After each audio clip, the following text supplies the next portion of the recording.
So the worst person you know makes the most reasonable take. Jason Schreier claims that video games need to be cheaper to buy. Most video games should not cost $70. And yes, I obviously agree with that, but that's one of those takes where I think the writing is on the wall. And I think that's the reason why Jason is making these comments. Listen, honestly, the issue that we're seeing right now is that everything is overpriced. We have shortages or RAM shortages. We have now, supposedly, we have hard drive shortages. So HDDs, not just SSDs, but HDDs are now being driven up in price. And like, it's basically getting to the point where it's ridiculous. If you're wanting to construct a computer or you wanted to upgrade your machine, it is practically going to be a lot tougher to accomplish that. I'm not going to say impossible, but it is going to be tougher to accomplish that because everything is going up in price. I'm not going to lie to you. I do feel like a lot of this stuff is manufactured shortages or manufactured circumstances. That's the best way I can put that. I think that people are kind of trying to hit that point where they're trying to lean you into cloud computing. You might call me crazy on this, but notice that when Sony and Microsoft put out the digital consoles, that they lowered the production of disc-based consoles and kind of silently took them off the shelves or lowered the amount of them coming in. And they made a ton of the digital ones. And then they based all of their data stating that more people want digital consoles off of the sales. There is a market push, or there's like a CD behind the scenes market push to try to force changes in the industry or changes to how you purchase your stuff. So in saying that, if they're willing to basically manipulate data or manipulate circumstances in order to push certain narratives and push certain things forward, there's a good chance that they're probably manipulating things to where the price of RAM is incredibly high. The price of like hard drives are getting higher and higher. Or the price of like GPUs or like video cards are like getting astronomically high. If people would just optimize their games, it would be fine. You wouldn't have to buy new video cards every time a new game came out.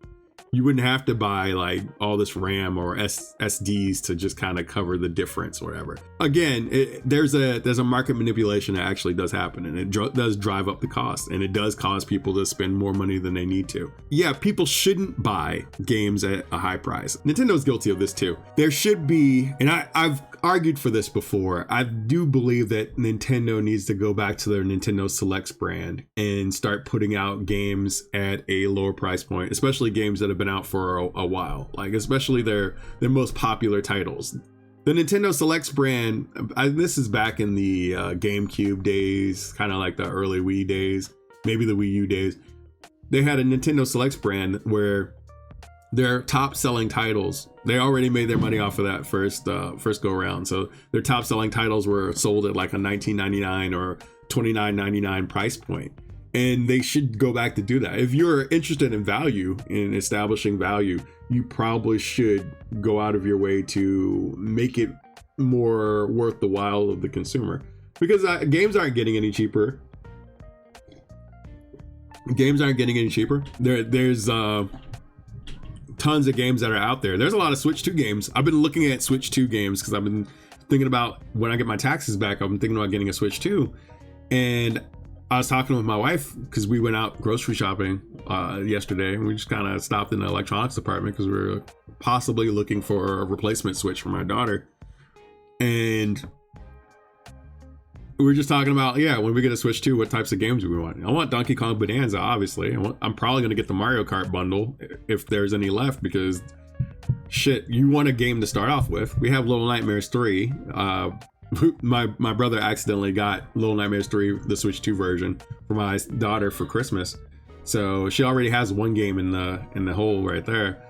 And that would... Donkey Kong Bonanza and the Mario Kart bundle that'd be 3 games right off the bat. That's enough to keep a kid at least tied over until you can buy other games. But it would be nice to be able to get more games than that. And I agree, from a consumer standpoint, you should be able to get like at least 4 or 5 games easy when you buy a console. or at least have it available to where if I buy a console, I want enough games to tide me over until I need to buy, like, say, a big game that comes out later down the line or around holiday season.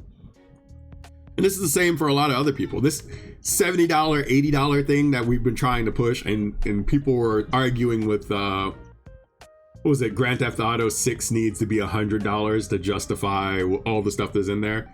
Like, that talk is done. People want to actually have value again. People actually want developers to optimize their games again. People actually want games to actually be affordable. Now, we've heard in politics about the affordability crisis. And people are talking about the affordability crisis and that we're not able to buy the things we want, the luxuries we want, the things that we enjoy. But in the same breath, motherfuckers are like really telling you that games are supposed to be $60, $70, $80, $100, whatever. I think that talking point is dead. And I think Jason Schreier coming out and stating that means that even the big mucky mucks up top believe that this talking point's starting to be dead. If they're like basically floating this out there, they're probably reconsidering this whole talk. I think this has really killed that whole idea, and I think now we're going to have to actually see a course correction in optimizing games and actually delivering games at a reasonable price. And hey, if that's the case, I'll take it. I want to see what people have to say about this, though. One of the biggest scumbags in gaming journalism, Circle, actually made a good point. Now, a broken clock is right twice a day. So there you go. I'm expecting him to say something incredibly stupid in the near future. I don't blame you. This is Jason Schreier. This is Jason. I don't like the sorceress in Dragon's Crown because she has big boobs. Like, are you heterosexual? Do you like breasts? I love breasts. I'm a titty connoisseur. I love ass too. Moving to the Midwest made me enjoy the boob and ass combo. But the problem is, if you find yourself uncomfortable with attractive, curvy women in games or whatever, that's not a problem with me. I'm only going to the things that I enjoy. As someone that is a connoisseur of boobs and butts, I gravitate towards the things that bring me joy in life. You are being miserable. And if you like penises, I can't be mad at you, sir. Heartbreaking, the worst person you know made a great point. Most don't. From this year's top sellers so far, only Neo 3 and Code Vein 2 cost that much. Last year it was 2 games as well, BF6 and Monster Hunter Wilds. Neo 3 is $69.99. Mugenics is $29.99. Quarantine Zone The Last is $19.99. Star Rapture is $19.99. See, this is kind of an interesting point because this actually has me thinking about something that happened earlier. Now, I remember doing a video earlier about Hollow Knight Silksong and its $20 price point and why it actually makes sense to be $20. Now, I come from a generation, I'm a man from the past, I guess, a man out of time. I come from a time point where I remember PlayStation 1 games being at $20 price points. I remember getting Castlevania Chronicles, which was a 2-disc set, mind you, because you had the original MSX game, which was on 1 disc, and you had the remake version, which actually had one of the best fucking soundtracks, I swear. And it was $20. $20 for 2 discs. You got 2 games. They're the same game, but you got 2 versions of the same game for $20. I also got Blaster Master Blasting again. I believe that was $15 at the time. And Ray Crisis, which was, I want to say that was $20. That was an interesting time period because for what you were getting an immense level of value for those things. And that's why I support Hollow Knight Silksong's price point. Now, there's an article that I found that actually states the same thing.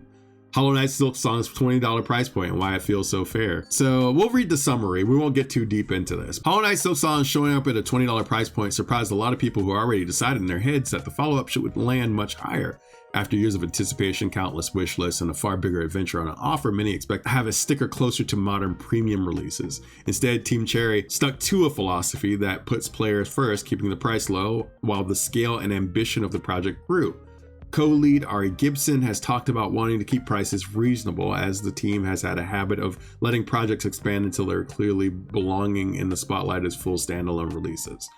The mix of generosity and self-awareness is part of what makes Silksong so interesting. We look at why the price feels like such a bargain, to how it connects in the studio's history while it maintains for players, and what sort of signal it sends inside of a market where many games now ask 3 times as much. Now, that's kind of the point. I lied. I guess I'm going to go a little bit further here. I like the way this is set up here. This is NintendoReporters.com. I might actually put them in the feed cycle for articles to make videos of.